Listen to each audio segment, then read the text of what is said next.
سبحان الله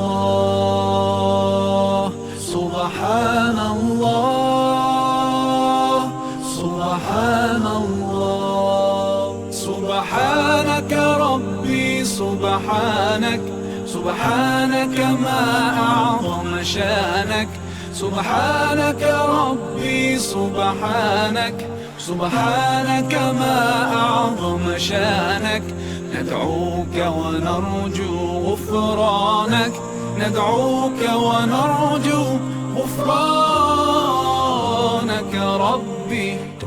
As I travel through the earth, I can't help but notice the symphony I hear all around, from the smallest grain of sand to the faraway planets, to a flower putting roots in the ground, every bird in the sky, every rock and every raindrop sings as it falls from the clouds, every ant, every plant, every breeze in all the seas. They all sing سبحانك ربي سبحانك سبحانك ما أعظم شانك سبحانك ربي سبحانك سبحانك ما أعظم شانك. اعوذ باللہ من الشیطان الرجیم. بسم اللہ الرحمن الرحیم. ان الحمد للہ تعالی نحمده ونستعین به ونستغفره ونعوذ باللہ من شرور انفسنا ومن سیئات اعمالنا من يهد الله فلا مضل له ومن يضلل الله فلا هادي له واشهد ان لا اله الا الله وحده لا شريك له واشهد ان محمدا عبده ورسوله صلی اللہ علیہ وسلم. تمام تعریفیں اللہ کے لیے ہیں. ہم اس کی تعریف کرتے ہیں اور اس سے مدد اور معافی طلب کرتے ہیں. ہم پناہ مانگتے ہیں اللہ عز و جل کی خود کی برائیوں سے اور تمام برے کاموں سے. جسے بھی اللہ کی ہدایت ملے اسے کوئی گمراہ نہیں کر سکتا، اور جسے اللہ نے گمراہ کیا اسے کوئی ہدایت نہیں دے سکتا. ہم گواہی دیتے ہیں کہ عبادت کا حقدار صرف اللہ ہے اور کوئی اس کا شریک نہیں ہے، اور گواہی دیتے ہیں کہ محمد صلی اللہ علیہ وسلم اللہ تعالیٰ کے بندے اور رسول ہیں، اور اللہ اپنی سلامتی بھیجے اپنے آخری نبی پر اور ان کے اہل و عیال پر اور ان کے صحابہ پر. جو بھی حق میں آپ لوگوں کے سامنے پیش کروں وہ اللہ تعالیٰ کی طرف سے ہے، اور اگر مجھ سے غلطی یا کوتاہی ہو جائے تو میری طرف سے اور شیطان کی طرف سے ہے. رب اشرح لی صدری ویسر لی امری واحلل عقدۃ من لسانی یفقہوا قولی. السلام علیکم ورحمۃ اللہ وبرکاتہ.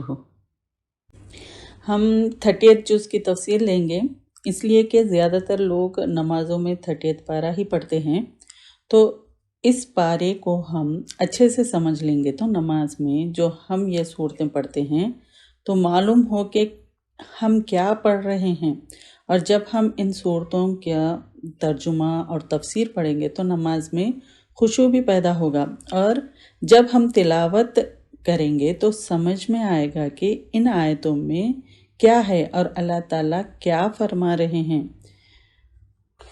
اور اکثر ہم دیکھتے ہیں کہ 30th جز کو حفظ بھی کرتے ہیں، بہت سارے لوگ کرتے ہیں، اور بچوں کو بھی کم از کم 30th جز آنا اور 30th جز یاد رہنا سوچ کر جو ہے سو والدین ان کو کرواتے ہیں کم سے کم 30th جز کر لیں. اور خود بھی بڑے لوگ بھی کئی لوگ جو ہے سو 30th جز حفظ کر لیتے ہیں. تو ہم اب جو ہے سو قرآن کی جو 30th پارہ ہے اس کو ہم جو ہے سو لیں گے تفسیر و تشریح، کیونکہ دنیا میں سب سے زیادہ پڑھی جانے والی کتاب قرآن مجید ہے. اس کے لاکھوں کاپیز جو ہے سو صبح و شام تلاوت کیے جاتے ہیں.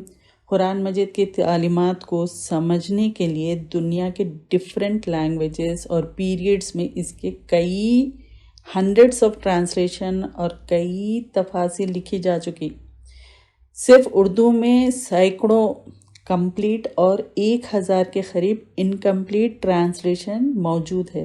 قرآن مجید کا جو حصہ نازل ہوتا تو آپ صلی اللہ علیہ وسلم اس کی تفسیر فرماتے، اور آپ صلی اللہ علیہ وسلم کی وفات کے بعد آپ کی تربیت یافتہ صحابہ نے قرآن کی تفسیر و تشریح کی ذمہ داری اٹھائی.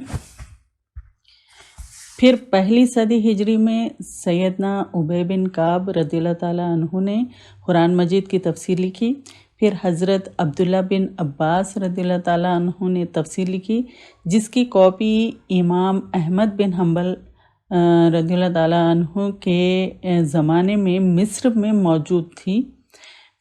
پہلی صدی کے بیچ میں بڑے تابعین میں سے حضرت عبداللہ بن عباس کے نامور سٹوڈنٹ سعید بن جبیر اور ابو العالیہ رحم اللہ نے تفسیریں لکھی۔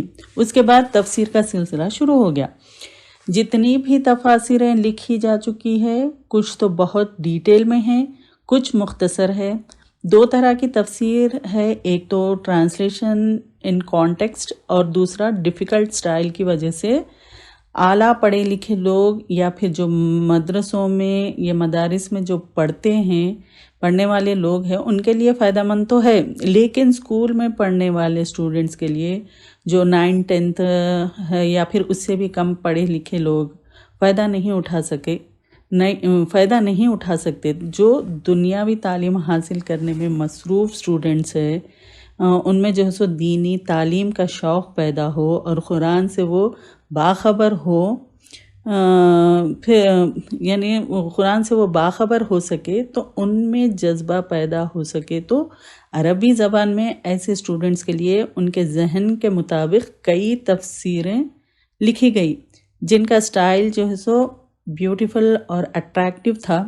آیت کی تشریح و تفسیر اس قدر ایزی اور عمدہ انداز میں لکھی گئی ہے کہ 9th اور 10th کے اسٹوڈنٹس بھی ایزیلی اس سے فائدہ اٹھا سکتے۔ اب نئی نسل کے لیے لکھی گئی ان تفسیر کو دیکھ کر میرے دل میں بھی یہ تڑپ پیدا ہوئی کہ ہم دارالارقم کی طرف سے ایسی تفسیر کا اہتمام کریں اور آسانی سے ہر کوئی سمجھ سکے، جو کم پڑھے لکھے ہی کیوں نہ ہو، جو اردو زبان جانتے ہو، وہ آسانی سے ان لیکچر سے جو ہے سو فائدہ اٹھا سکے۔ اور کوشش کریں گے ہم انشاءاللہ کہ آسانی سے سمجھا سکے، اور اللہ تعالیٰ مجھے توفیق دے صحیح طریقے سے سمجھانے کی، اور آپ سب کو بھی اللہ تعالیٰ توفیق عظیم عطا فرمائے سمجھنے کی، آمین یا رب العالمین۔ چلیے ہم شروع کرتے ہیں۔ سب سے پہلے ہم آیتوں کا لفظی ترجمہ لیں گے اور با محاورہ دونوں ترجموں کو بھی لیں گے تاکہ مطلب سمجھنے میں آسانی ہو۔ سورت کا تعارف، پھر شان نزول، پھر آیت کی تفسیر میں صحیح احادیث کو لیں گے اور اسرائیلی روایت کو اوائڈ کریں گے، وہ نہیں لیں گے۔ پھر لاسٹ میں آیت مبارکہ کی حکمت اور تقاضے بھی لیں گے۔ پھر اس کے بعد ان آیتوں میں کون سے ٹاپکس ہیں وہ لیں گے ہم انشاءاللہ تعالی۔ بسم اللہ الرحمن الرحیم۔ سب سے پہلے ہم جو ہے سو تھوڑا بہت بنی اسرائیل کے بارے میں جان لیں گے کہ بنی اسرائیل کون تھے، اور موسیٰ علیہ السلام، یہ کیونکہ تھوڑا موسیٰ علیہ السلام کی سمری بھی لیں گے تاکہ ہم کو یہ صورتوں کے سمجھنے کے لیے ہم کو آسانی ہو۔ پھر جہاں جہاں بھی یہ آئیں گے تو ہم وہ لیں گے۔ تو سب سے پہلے بنی اسرائیل کون تھے؟ بنی اسرائیل یعنی بیٹے۔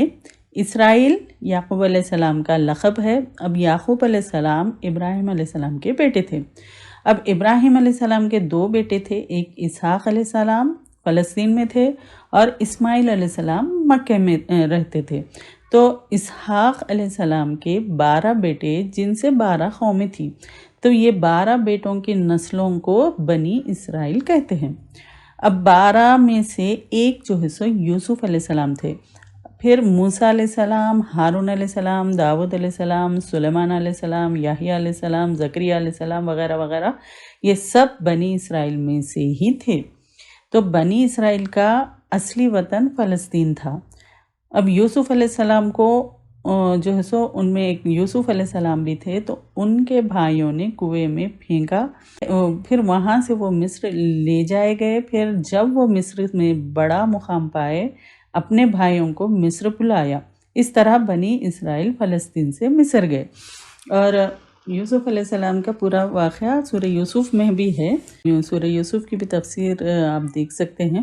نہ بڑھے، موسیٰ علیہ السلام بنی اسرائیل کی اولادوں میں سے تھے، لیکن اللہ تعالیٰ نے انہیں بچا لیا اور فرعون کو جو ہے سو فرعون کے گھر میں ہی وہ پرورش پائے۔ ہم موسیٰ علیہ السلام کی تھوڑی سی سمری لیں گے۔ وآخر دعوانا عن الحمد للہ رب العالمین، سبحانک اللہم و بحمدک، نشہد ان لا الہ الا انت، نستغفرک و نتوب الیک۔